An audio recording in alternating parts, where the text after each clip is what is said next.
بسم اللہ الرحمن الرحیم۔ السلام علیکم۔ اردو ٹیچر میں خوش آمدید۔ اگر آپ نے اب تک اردو ٹیچر کو سبسکرائب نہیں کیا تو ابھی سبسکرائب کیجئے۔ مرید کے پولیس اسٹیشن میں تعیناتی کو ابھی 15 دن ہی گزرے تھے کہ مجھے ایک خوفناک واقعے سے دوچار ہونا پڑا۔ ہوا یوں کہ ایک دن میں پولیس ہیڈ کوارٹر لاہور میں کسی کام سے گیا۔ وہاں سے 12 بجے واپس آیا تو تھانے کے احاطے میں 15-20 افراد بیٹھے تھے۔ انہوں نے مجھے دیکھا تو کھڑے ہو کر سلام کیا۔ میں نے سر کے اشارے سے سلام کا جواب دیا اور اپنے کمرے میں داخل ہوا۔ پی کیپ اتار کر میں کرسی پر بیٹھا اور گھنٹی بجائی۔ گل محمد، باہر کون لوگ ہیں اور کیا معاملہ ہے؟ میں نے پوچھا۔ صاحب، یہ لوگ ساتھ والے گاؤں سے آئے ہیں، چوری کا کیس ہے، تفصیل کا علم منشی صاحب کو ہوگا، گل محمد نے جواب دیا۔ مجھے حیرانی تھی کہ چوری کی رپورٹ درج کروانے کے لیے 15-20 افراد کیوں آئے تھے، جبکہ اس مقصد کے لیے 3-4 افراد بھی کافی تھے۔ اتنے میں منشی اکرام اندر آ گیا اور اس نے مجھے سلام کیا۔ کیا تم نے ان لوگوں کی رپورٹ درج کر لی ہے؟ میں نے سوال کیا۔ کیسے درج کرتا سر، یہ کوئی عام چوری نہیں، اکرام نے کہا۔ بے وقوف آدمی، ان بیچاروں کو اتنی دیر بٹھانے کا کیا فائدہ؟ تم رپورٹ درج کر لیتے۔ میں نے غصے سے کہا، لیکن صاحب، کس کے خلاف رپورٹ درج کرتا؟ وہ نہ چور کو جانتے ہیں اور نہ کسی پر شک کرتے ہیں۔ کمال ہے، میں نے اسے گھورا۔ کیا تم نہیں جانتے کہ ایسی رپورٹ نامعلوم افراد کے خلاف درج کی جاتی ہے؟ مجھے معلوم ہے صاحب، لیکن چوری کسی مکان یا دکان میں نہیں کی گئی، چوری قبرستان میں ہوئی ہے، اکرام نے سر ہلاتے ہوئے کہا۔ اوہ، میں نے چونکتے ہوئے کہا، کیا قبرستان سے کسی چور نے درخت کاٹے ہیں یا کفن چرا لیا ہے؟ نہیں صاحب، کفن کے بجائے پوری لاش ہی چوری کر لی ہے۔ کیا؟ میں بے ساختہ اچھل پڑا۔ لاش ہی چوری کر لی گئی؟ جی صاحب، میں نے اسی لیے رپورٹ نہیں لکھی کہ ہو سکتا ہے کہ مدعی سے آپ کچھ پوچھنا پسند کریں۔ مدعی کون ہے؟ میں نے کرسی پر پہلو بدلتے ہوئے کہا۔ لاش کا بھائی ہے، میرا مطلب کہ مرنے والے کا بھائی، اور دوسرے لوگ اس کے رشتہ دار اور پڑوسی ہیں، اکرام نے جواب دیا۔ اچھا، یہ کب کا واقعہ ہے؟ میں نے دلچسپی لیتے ہوئے کہا۔ صاحب، یہ واقعہ گزشتہ رات کا ہے۔ کل شام لاش دفنائی گئی اور رات میں اسے کوئی قبر سے نکال کر لے گیا۔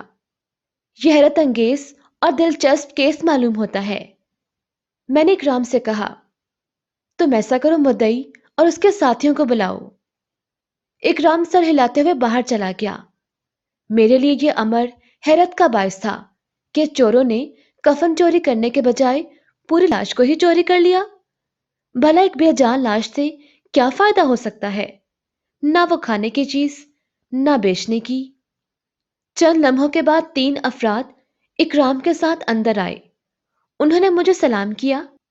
میں نے جواب دیتے ہوئے ان کو بیٹھنے کا اشارہ کیا اور وہ بیٹھ گئے۔ ان میں 2 ادھیڑ عمر جبکہ تیسرا جوان آدمی تھا۔ صاحب جی، یہ مدعی ہے، اکرام نے نوجوان آدمی کی جانب اشارہ کرتے ہوئے کہا، اور یہ اس کے چچا اور ماموں ہیں۔ آپ کا نام؟ میں نے مدعی سے پوچھا۔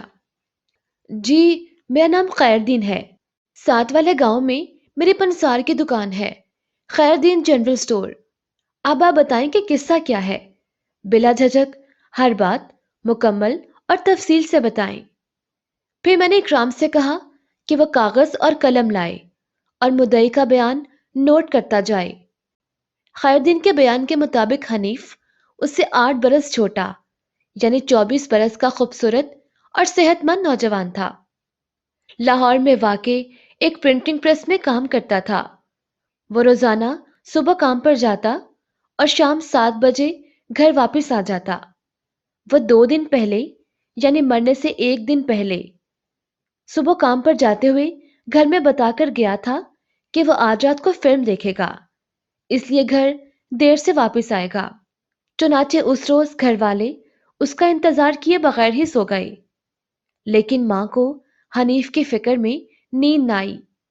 خیردین نے رات کا ذکر کرتے ہوئے کہا کہ رات کے 12:30 بج گئے تو ماں نے مجھے جگا کر پریشان لہجے میں کہا، خیردین تمہارا بھائی ابھی تک نہیں آیا؟ میں نے گھڑی پر وقت دیکھ کر کہا کہ ممکن ہے ماں اس نے آخری شو دیکھا ہو، اس وقت شو ختم ہو چکا ہوگا اور حنیف واپس آتا ہی ہوگا، آپ فکر نہ کریں۔ میری ماں اپنے کمرے میں چلی گئی، لیکن مجھے نیند نہ آئی۔ 1 گھنٹہ اور گزر گیا مگر حنیف واپس نہ آیا تو مجھ کو بھی فکر ہوئی۔ اتنے میں ماں دوبارہ میرے پاس آئی، خیردین بیٹے حنیف ابھی تک نہیں آیا، خدا خیر کرے تم اس کا پتہ کرو۔ اماں آپ پریشان نہ ہوں، وہ کوئی بچہ تو نہیں جو راستہ بھول گیا ہو، ممکن ہے اس کو سواری نہ ملی ہو اور وہ پیدل آ رہا ہو۔ گزشتہ گرمیوں میں بھی اس کو 1-2 مرتبہ پیدل آنا پڑا، مگر بیٹے وہ گرمیوں کا موسم تھا، لوگ گھروں سے باہر سوتے تھے۔ آج کل سردیاں ہیں، لوگ گھروں میں لحافوں میں دبکے پڑے ہیں اور کسی کو معلوم بھی نہیں ہوتا کہ باہر کوئی حادثہ یا واقعہ رونما ہو چکا ہے۔ سڑکیں اور گلیاں 8-9 بجے ہی سنسان ہو جاتی ہیں۔ اچھا اماں، میں نے اٹھتے ہوئے کہا، میں بس سٹاپ تک اس کو دیکھنے کو جاتا ہوں۔ میں نے اپنی موٹر سائیکل لی اور باہر آ گیا۔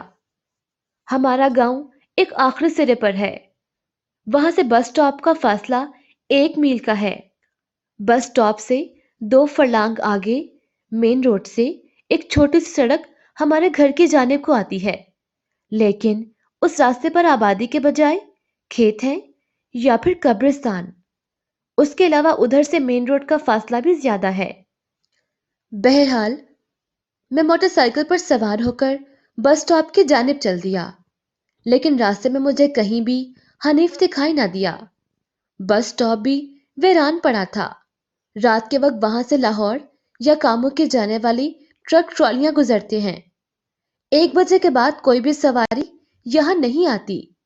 چند منٹ وہاں پر ٹہر کر سوچتا رہا کہ حنیف کیوں نہیں آیا، پھر میں واپس چل دیا۔ گھر پہنچ کر میں نے صحن میں بائک کھڑی کر دی تو میری ماں باہر نکل آئی۔ میں صحن کا دروازہ بند کر کے برآمدے میں آیا۔ کچھ پتہ چلا حنیف کا؟ ماں نے بے چینی سے پوچھا۔ نہیں اماں، بس سٹاپ تک دیکھ کر آیا ہوں، شاید وہ آج پریس میں ہی سو گیا ہے، ورنہ اب تک تو آ چکا ہوتا۔ لیکن ماں کو تسلی نہ ہوئی۔ میں اس کے ساتھ کمرے میں آیا ہی تھا کہ اچانک باہر کا دروازہ زور زور سے بجنے لگا۔ میں چونک کر پلٹا، نہ جانے کون تھا۔ حنیف تو ہمیشہ آرام سے دستک دیا کرتا۔ کون ہے؟ میں نے برآمدے میں آ کر بلند آواز میں پوچھا۔ اسی لمحے باہر سے ایسی آواز آئی جیسے کوئی بھاری شے زمین پر گری ہو۔ میں نے آگے بڑھتے دوبارہ پوچھا، لیکن کوئی جواب نہ ملا۔ میں نے حیران ہوتے ہوئے باہر کا دروازہ کھولا تو سامنے میرا بھائی حنیف زمین پر بے سدھ پڑا تھا۔ اسے دیکھ کر میں گھبرا گیا۔ حنیف، حنیف کیا ہوا؟ میں اسے سیدھا کرتے ہوئے چلایا، لیکن حنیف پر بے ہوشی طاری تھی اور اس کا جسم ٹھنڈا ہو رہا تھا۔ میری آواز سن کر میری ماں اور بیوی دوڑتی ہوئی باہر آ گئیں۔ حنیف کی حالت دیکھ کر ماں کی چیخ نکل گئی۔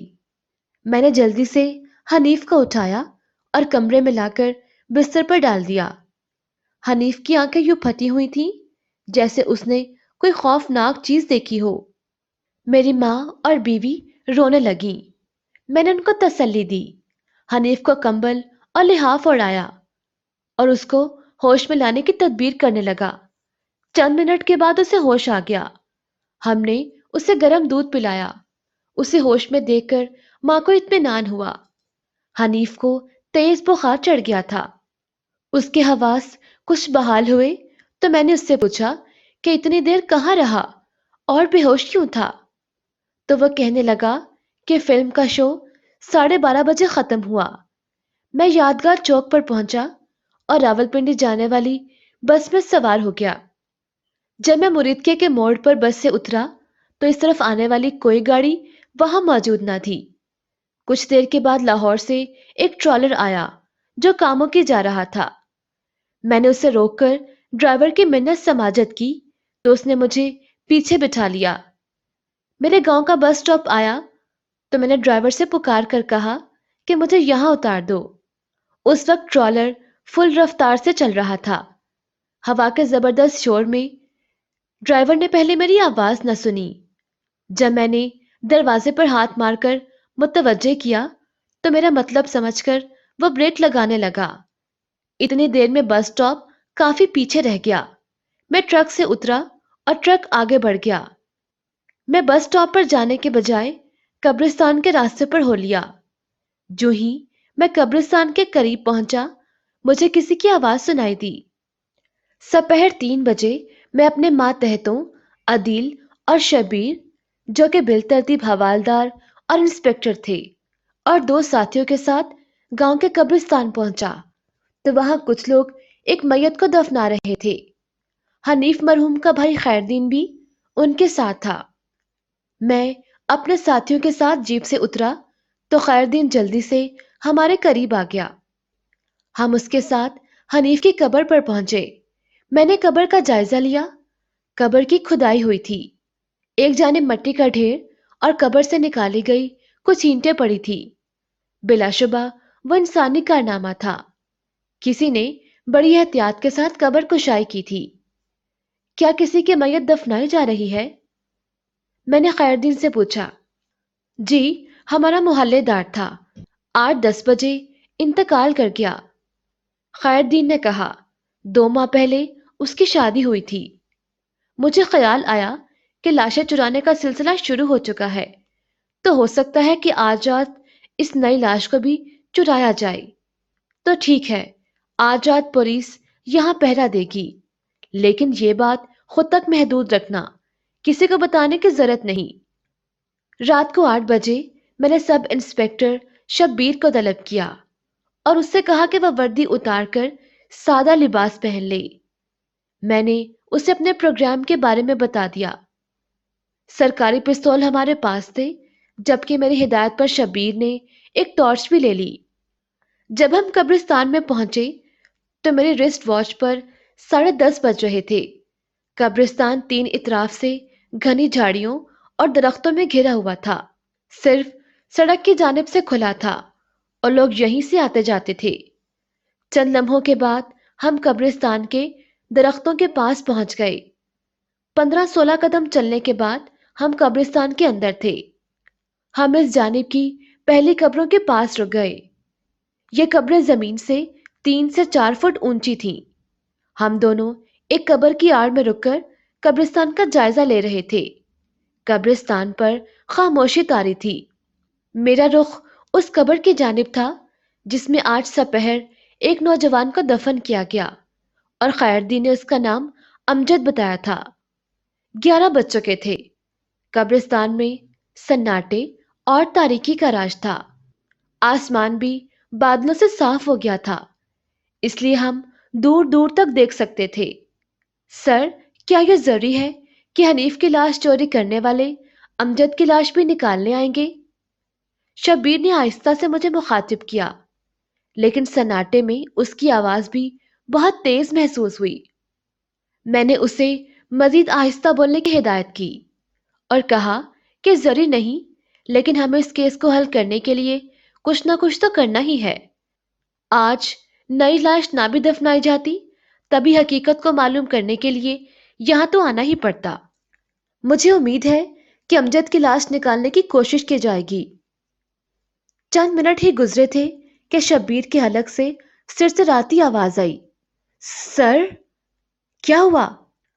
میں نے چونک کر تیزی سے اٹھتے ہوئے پوچھا۔ شبیر کچھ نہ بولا۔ میں نے سامنے کی جانب دیکھا تو رونگٹے کھڑے ہو گئے۔ امجد کی قبر سے 10-12 قدم دور سفید لباس میں کوئی چل رہا تھا۔ اس کا رخ امجد کی قبر کی جانب تھا۔ وہ سفید لباس